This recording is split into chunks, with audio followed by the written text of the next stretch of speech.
में भी क्या जयंत और अखिलेश का गठबंधन चलेगा क्या, इस पर मैं भदौरिया जी से रिएक्शन लूंगा। लेकिन उससे पहले विजय मिश्रा, आपने उंगली उठाई, मैं आपके पास आ रहा हूं। सवाल यह है कि इस बार बीएसपी ने निकाय चुनाव में मेयर सीट पर 11 मुस्लिम उम्मीदवार उतारे थे। क्या आपका डीएम समीकरण फेल हो रहा है क्या?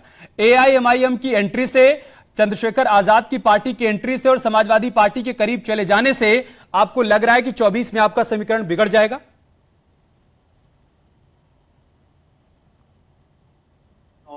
टिकट दे रही है, द्रोही हो जाते हैं, हिंदू विरोधी हो जाते हैं।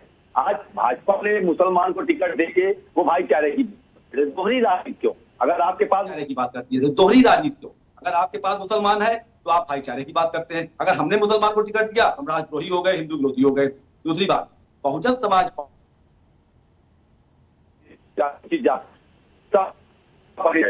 ठीक है, चुनाव आते हैं, वोट प्रतिशत हमारा कम ज्यादा हो सकता है, लेकिन कोई ये नकार दे कि हमारे मतदाता हमसे दूर हो गए, तो ऐसा नहीं है। तो भाजपा की जो करनी और कथनी में ये राजनीति नहीं करते, ये जनता के हित की बात नहीं करते, ये लोकतंत्र पे इनको विश्वास नहीं है, केवल साजिश के तहत काम करते हैं। और साजिश बहुत दिन तक नहीं चलती, साजिश का एक समय निश्चित होता है, क्योंकि ये केवल देश को इस समय बांटने के काम करते हैं। ये मुसलमान को टिकट देते हैं तो इनके लोग कहते हैं भाई हम तो भाईचारा बना रहे हैं।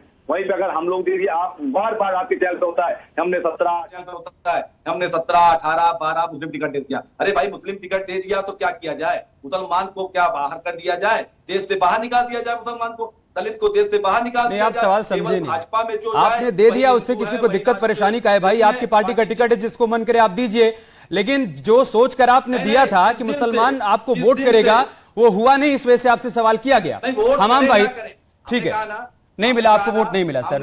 देखिए आपका वोट शेयर घटा है निगम में भी, पालिका में भी और पंचायत में भी। एक बार जाके एनालिसिस करिएगा, आप डेटा निकालिएगा, आपको समझ में आएगा विजय जी। हमाम भाई, कर्नाटक में देखिए जीत से आपको संजीवनी तो मिली है, इसमें कोई दो राय नहीं है। कांग्रेस पार्टी के नेताओं के चेहरे पर जो उत्साह है वो बता रहा है कि 2024 के लिए आप लोगों को संजीवनी मिली है।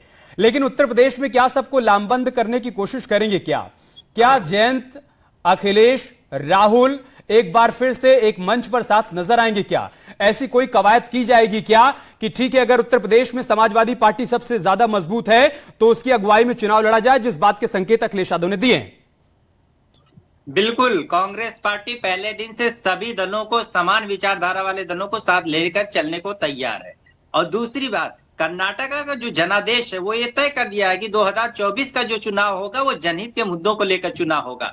जो वादे प्रधानमंत्री ने किए थे, 9 साल हो गए, 18 करोड़ रोजगार अब तक मिलने चाहिए, 2 करोड़ प्रतिवर्ष रोजगार का वादा किया था, एक भी वादा नहीं पूरा हुआ। आज नौजवान परेशान है, किसान परेशान है, पहलवान परेशान है। कांग्रेस पार्टी जनता के मुद्दों को लेकर संघर्ष करती है, जनता के मुद्दों को लड़ाई लड़ती है। और जो हमारी विचारधारा है, उस विचारधारा वाले जो भी दल हैं, जो भारत को विकास देखना चाहते हैं, भारत का विकास चाहते हैं, जो वादे कांग्रेस पार्टी करेगी वो वादा पूरा करने के लिए जो भी दल हमारे साथ आएंगे, हम सभी को लेकर चलेंगे। और कर्नाटका ने साफ किया कि लुभावी वादे अब ज्यादा दिन तक चलने वाले नहीं है, क्योंकि मोदी सरकार ने जो भी वादे किए थे, चाहे वो बुलेट ट्रेन चलाने के हो, चाहे रोजगार की बात हो, चाहे किसानों की आय दुगना करने की बात हो, चाहे स्मार्ट सिटी बनाने की बात है। अगर आप स्मार्ट सिटी बनाए होते तो आज नगर निगम के चुनाव में मुख्यमंत्री जी स्मार्ट सिटी की बात करते, लेकिन वो कहां, वो तो तमंचे की बात कर रहे थे। वो भारतीय जनता पार्टी का विकास एजेंडा ही नहीं।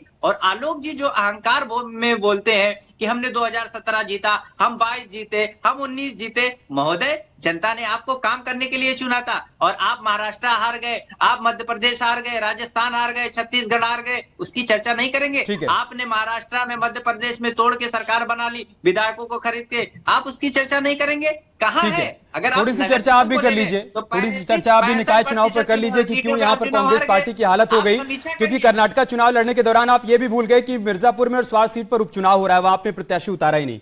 देखिए आलोक वत्स जी, कर्नाटका के नतीजों को नजरअंदाज नहीं कर सकते हैं। और 2019 लोकसभा चुनाव की बात करें तो भारतीय जनता पार्टी की 25 सीटों पर जीत हुई थी, 28 सीटें वहां पर हैं, 25 पर बीजेपी की जीत हुई थी। पूरे साउथ से सुपड़ा साफ हो गया है बीजेपी का। क्या इसलिए भी जरूरी हो जाता है कि उत्तर प्रदेश की सभी 80 सीटों पर कमल खिले? और आपको लग रहा है कि साउथ में जो नुकसान हो रहा है नॉर्थ से उसकी भरपाई हो पाएगी? आलोक वत्स जी, देखिए साउथ में तो आपका फ्रेम टेढ़ा हो गया आलोक जी, पहले उसको सीधा कर लीजिए आप जी। एक मिनट। हाँ, जो जो कर्नाटका में हुआ है जी वो निश्चित तौर पर एक बहुत बड़ा सेटबैक है बीजेपी के लिए।